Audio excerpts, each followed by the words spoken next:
Today we are going to talk about double slit experiment. An electron gun is used to study a fine beam of electrons. In the earlier cases, when we talked about Thomson's experiment, when we spoke about a Davison-Germer experiment, that time we explained the dual nature of light or dual nature of particles by using the concept of diffraction. Here, in case of double slit experiment, we use the concept of interference to explain that or to prove that. In this experiment, what happens? An electron gun is used to supply a fine beam of electrons. It is essential that the electrons are monoenergetic.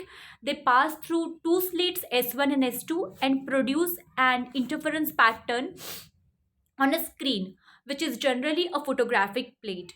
So similar to light, the interference patterns on the screen show alternate maxima and minima.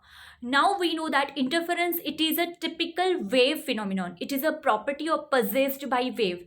Here we are talking about electron, which is a particle, and it is showing the property of interference, which is a wave property.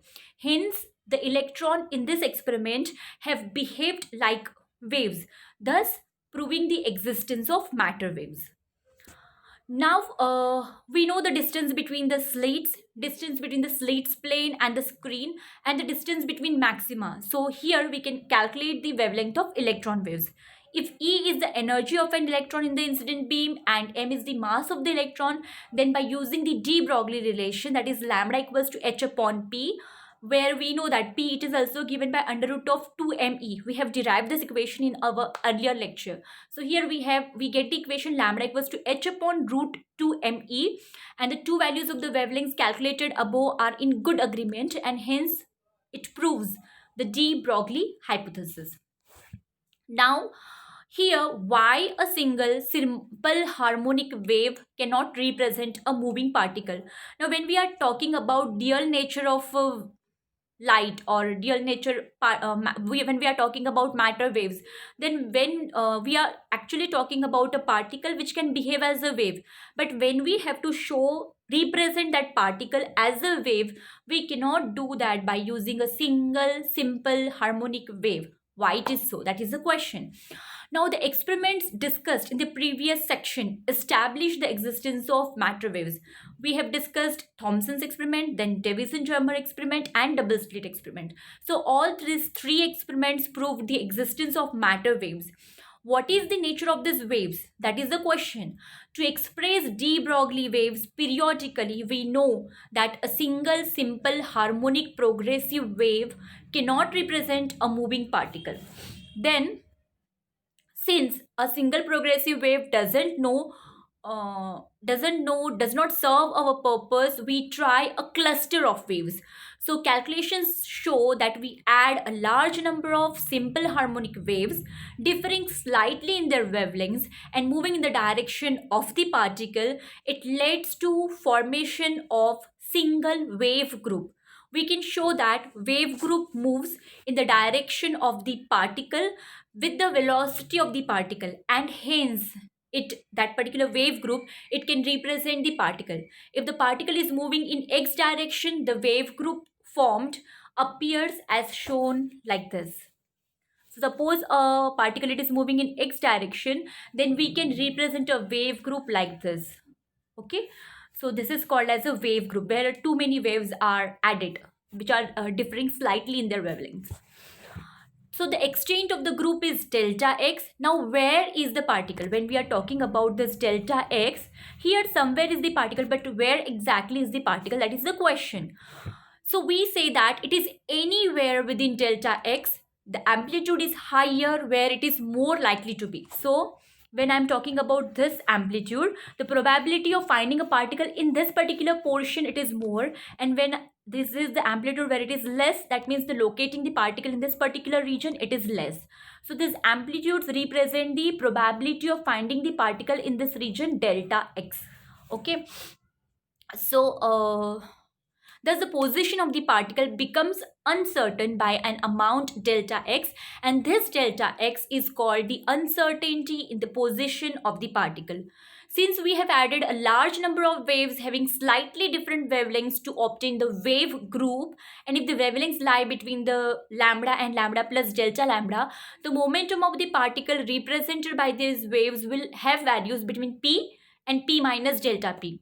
Delta p is said to be the uncertainty in the momentum of the particle. So we have delta x, which is the uncertainty in the position. We have delta p, which is the uncertainty in the momentum of the particle.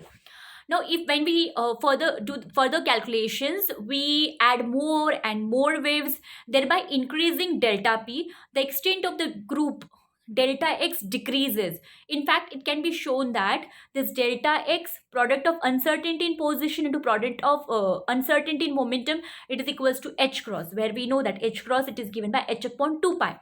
So in general, there are several experimental errors which show up in any measurement. So the above equation can be written as delta x into delta p greater than or equal to h cross. That is the product of uncertainty in position and momentum. It is greater than or equal to h cross.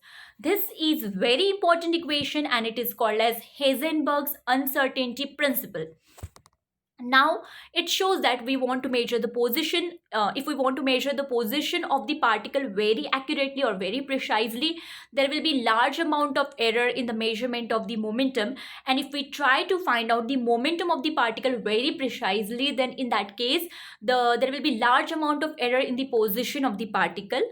And this equation, it can be written in terms of energy and time also. So uncertainty in energy into uncertainty in time, it is also greater than or equal to h cross. So now let us talk about what is wave particle dualism. So classical physics mirrors the physical reality of our sense impressions and treats particles and waves as separate components of that reality. But when we talk about the microscopic world of atoms, molecules, electrons, nuclei, etc., it is not possible to be so rigid to treat waves separately, to treat particles separately. So electromagnetic waves are regarded as waves because they show wave phenomena like diffraction, interference, polarization, reflection, refraction, and so on. But they also do behave like stream of particles. Like suppose if I have to explain photoelectric effect or I have to explain Compton effect, then I cannot consider the wave nature of particle, but we have seen that at that particular time I have to consider the particle nature of light. So electrons are regarded as particles because they have mass and charge. But as we have seen, they do behave as waves also when they exhibit diffraction and interference. The dual behavior of matter and waves, it is called as wave particle dualism. This dualism has led to quantum physics, or you can say that this dualism, it is the basic foundation of quantum mechanics. The linking factor between the dual behavior is Planck's postulate that relates wave properties, that is frequency and wavelength, with particle properties. Particle properties are energy and momentum.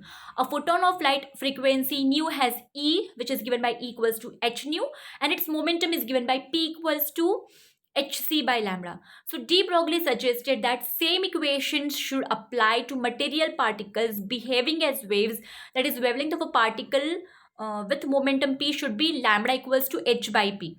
So these postulates have been experimentally demonstrated. Now here, whatever we are talking about, the point to understand is that the wave and particle aspects of moving bodies or waves can never be observed at the same time. They are like two sides of the same coin, and the two sides can never be seen simultaneously.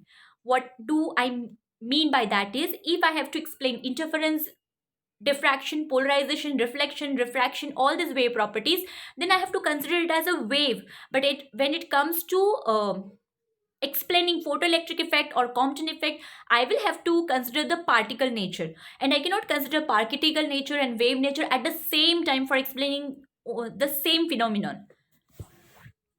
Now this is also important, that is principle of complementarity. For instance, some phenomena like diffraction of electromagnetic radiation can be explained only by its wave nature, whereas photoelectric effect can be explained only by the particle behavior. No single phenomenon can be explained by using both aspects of waves or particles simultaneously. The use of any one aspect in a given phenomenon preludes the use of the other. This statement, I have already explained this statement. This statement is called as principle of complementarity. For explaining a single phenomenon, we cannot use both the nature simultaneously. In simple words, it is that.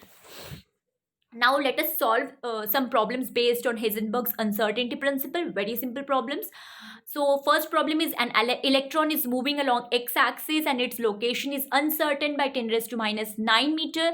Determine the uncertainty in the x component of its momentum. So according to Heisenberg's principle, we know that it is given by this formula, delta x equals to delta p equals to h cross. Uncertainty, एक second, uncertainty in a position is given, and so I will substitute that value and then I can just find out the value of uncertainty in momentum. You just have to substitute the values, okay? Here h cross is nothing but h upon 2 pi. That is how I have written h upon 2 pi. Okay, so I have substituted the value of for h upon 2 pi. If you directly know the value of h cross, you can substitute the value of h cross. Next is compare the uncertainties in velocities of an electron and a proton confined in a 10 angstrom box. Now, uncertainty in electron and proton we have to compare. And position, uncertainty in position, it is same because both electron and proton, they are confined in a 10 angstrom box. So position, uncertainty in position for electron, it is equals to uncertainty in position for proton, it is equals to 10 angstrom. Suppose that is, I call it as a delta x. Now I have this formula delta x into delta p equals to h cross. I will first apply it for electron, I will later apply it for proton. So delta x is same for both, so I will write it as delta x only, and here it will be delta pe, here it will be delta pp. So I'm getting two equations, one for electron, another for proton. Divide both the equations. So what I will get, if I divide this by this, delta x will get cancelled, here h cross will get cancelled, and I will get delta pe upon delta pp equals to 1. That means I will get delta pe equals to delta pp. Now we know that linear momentum, it is nothing but mass into velocity. So me into delta ve, it is equals to mp into delta vp. Mass, it is constant, so if I'm talking about uncertainty in momentum, obviously there will be uncertainty in velocity. That is how I have written this equation. And I can rewrite this as delta ve upon delta vp, it is equals to mp by me. And we know that mass of proton and mass of electron, mass of proton it is 1.67 into 10 raised to minus 27 kg, mass of electron it is 9.1 into 10 raised to minus 31 kg. These values you should know, because whenever we do nuclear physics and all, these values are like we assume that you know these values. So if you will substitute these values, it will comes around 1835. So you try this out and check whether you are getting this answer, and if you are not getting that, just let me know. And if you have liked my video, please like and subscribe to my channel. Thank you so much.